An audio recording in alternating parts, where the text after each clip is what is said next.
Everyone, আজ 14 Feb. আজকে আমার মা বাবার 25th অ্যানিভার্সারি।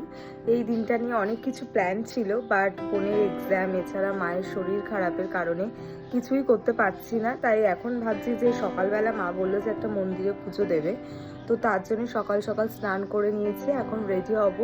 মা বাথরুমে স্নান করতে গেছে।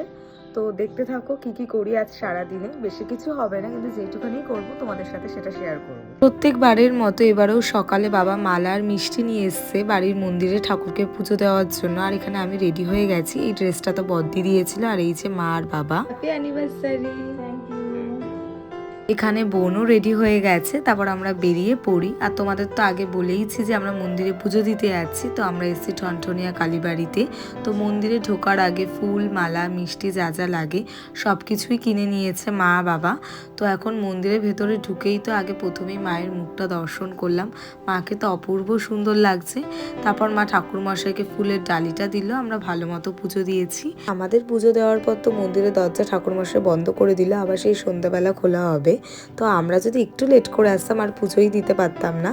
যাই হোক, আমরা তো খুব ভালো পুজো দিয়েছি মাকে। তারপর মন্দিরের পাশে যারা যারা থাকে বোন তাদেরকে একটা করে বিস্কিটের প্যাকেট দিচ্ছে।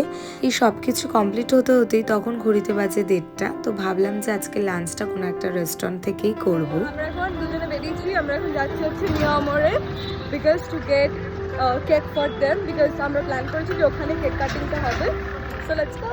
তো একটা কেক পছন্দ করে নিয়ে নিয়েছে। আর আজ যেহেতু ভ্যালেন্টাইন্স ডেও ছিল, তো মিয়ামোর থেকেই কার্ডটা দিয়েছে। Anniversary to you, happy anniversary to you, happy anniversary dear মা এন্ড বাবা, হ্যাপি অ্যানিভার্সারি টু ইউ।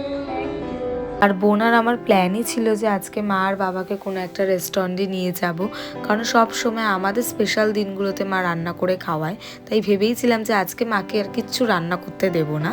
তাই মা আর বাবাকে নিয়ে চলে এসেছি রেস্টুরেন্টে। আর আমরা এসেছিলাম কারিমসে। প্রত্যেকটা খাবার খেতে তো ভীষণই ভালো ছিল। আসার পথে ফুল কিনে নিয়ে এসেছি। গোলাপ ফুলও ছিল, কিন্তু বোন এই ফুলটা বেশি ভালোবাসে বলে এটা নিয়ে এসেছে।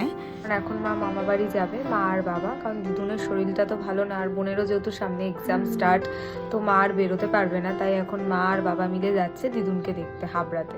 মা আর বাবা বেরিয়ে যাওয়ার পর আমি ঘুমিয়ে পড়েছিলাম। তারপর সন্ধ্যাবেলার দিকে মন্দিরে গেছিলাম। বাবা আমাদের স্পেশাল দিনগুলোতে ঠাকুরকে মালা আর মিষ্টি দিয়ে পুজো দেয়।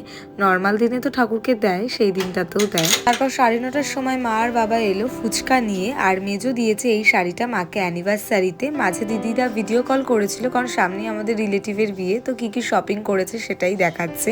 তারপর রাত্রে ডিনারটাও কমপ্লিট করে নি। তো এই ব্লগটাকে এখানে এন্ড করছি। So by.